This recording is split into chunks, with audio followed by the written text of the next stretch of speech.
Okay. So now we have the story problem kind of questions. Okay. So we have a water balloon is. I'm doing 7, by the way.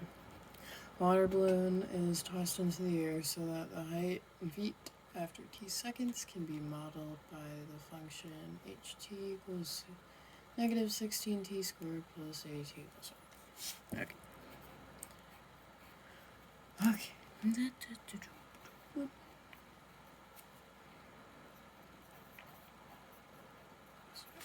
Cool. Now we have our equation. So, for A, it wants you to find what h1 is. That's what it's asking for. Because t is seconds, so when you're trying to find the height after 1 second, you're plugging in 1 to the equation.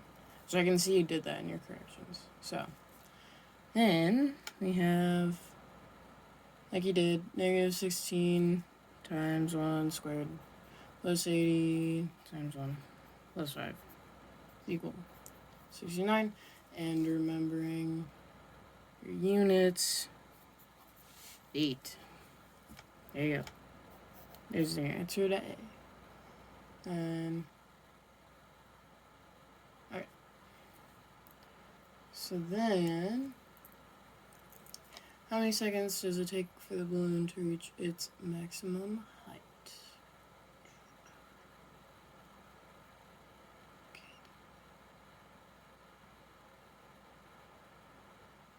Okay. I don't know what he wants you to do.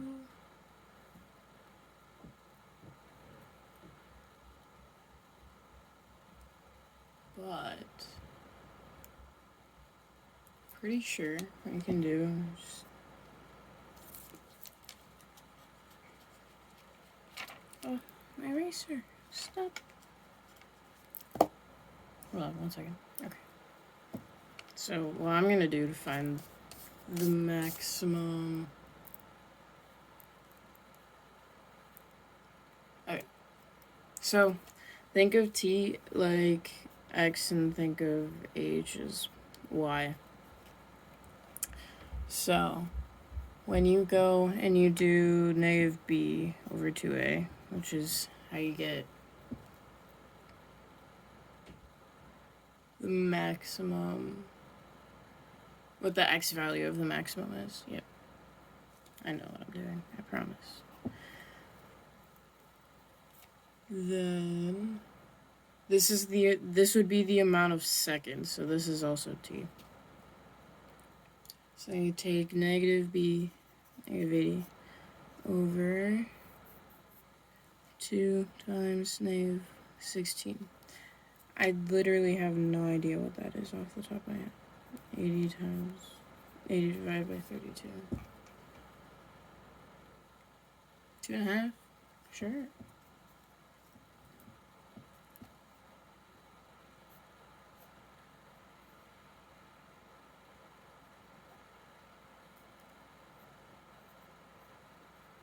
Yeah, 5 halves. So 2.5. 2.5 seconds. When you use, because I don't know what your work is for this one.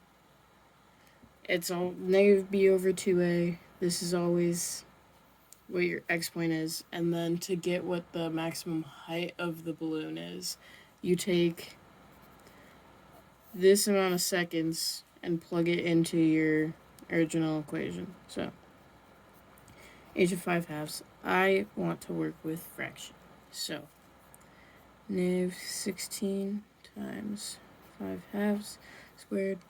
I wonder if he lets you use a calculator. If not, that's not very nice.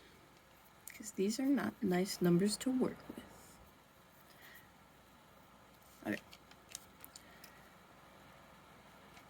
So then, solving this, that calculator is yucky. I'm going to do it anyway.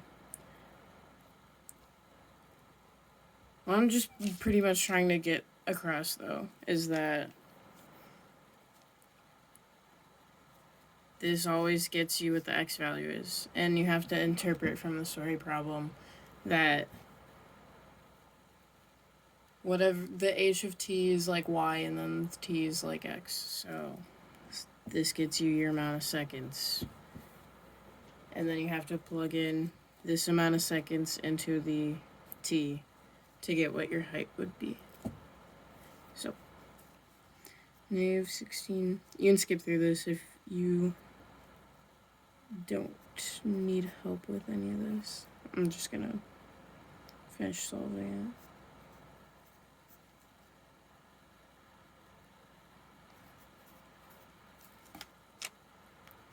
it. Really quick. -100 equals 105. Taking your units. It's 105 feet in the air after 2.5 seconds. That is your maximum height and how many seconds it takes to reach said maximum height. Okay. So then, after that, we have the fun flower bed and lawn problem. I swear to God, I've done so many of these. So, we have our little flower bed that's surrounding our lawn. Pretend that's a rectangle. So, it's measured by 24 feet by 16 feet. The lawn is. Flower bed of uniform width. So your uniform width, like you have in your picture, is x. So all of these widths are all x, because they are unknown. They are not given. Combined area of the lawn and the flower bed, so the area of everything, is 660 feet. Was the width of the flower bed. Okay. So, what we're going to do here, we're first just going to start by finding the area of the lawn. So, area of the lawn, base times height. Pretty easy. Doing this without a calculator, yucky. Absolutely terrible. Don't want to do it ever. I'm going to do it with calculators to make this a little faster, because basic math is hard. Okay. So this is equal to 384. So then after that, so the area of this lawn area is this. Then for the area of the flower bed, oh my God, I messed this up. Jesus Christ. Hold on. Give me 1 second. Okay. Oh my God. My brain is so scattered. Okay. So find the total, like, of this entire it's a rectangular space, the lawn and the flower bed. You know that this is 24, and then on either side, the width of the flower bed is x. So the length of this in total is 2x plus your 24. And then for this, it's the same thing using your 16. So I'm going to turn this just so that I don't run into my equations. 2x plus 16. Okay. So your area of this entire thing is going to be 2x plus 16 times 2x plus 24. Because you know the area is 660. And you can make that equal to your equation. Here, move over so you can see it. Not bad. Then I'm going to FOIL this so that I can get this out of this factored form.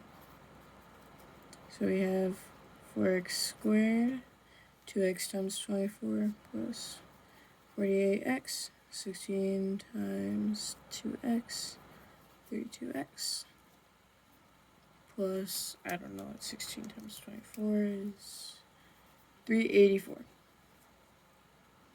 So then I'm going to get this 660 on the, the 660 on the other side, and I'm also going to add the like terms. So yeah, 0 equals 4x squared plus 80x minus, I can't do basic math, 276. So these are all yucky numbers that I'm going to try and factor. But first, I'm going to take out a 4 if I can. Please tell me I can. I can. Okay. So taking out a 4, dividing everything by 4, 20x minus 69. Funny number. Okay. And then this 4 will go away because it's equal to 0. So you divide both sides by 4. Then I'm going to try and factor this. Hopefully it factors. By your work, I think it does. So we have 13? No. 23 times 3? Yeah. So this can factor into x minus 20, no, x plus 23, x minus 3. And just in case you're wondering how I did that, I'm just making sure that 23 minus 3, whatever it is, equals 20, using this.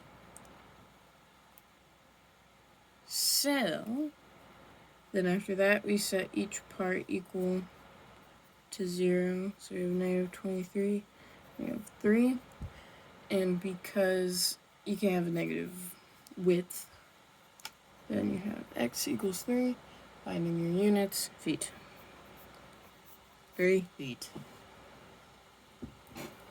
So, whenever you have any kind of problem like this, it's very important to draw it so that you can visualize what it'll look like. So having this big rectangle, being able to see that this width plus this width plus the width that you're already given would create this side length, which would be part of your area formula. Because this is like almost W of the entire thing. I hope that makes sense. If you have any questions on that, feel free to ask. And I think that is all. Yeah. So if you have any questions, feel free to ask. I hope I cleared everything up to the best I could.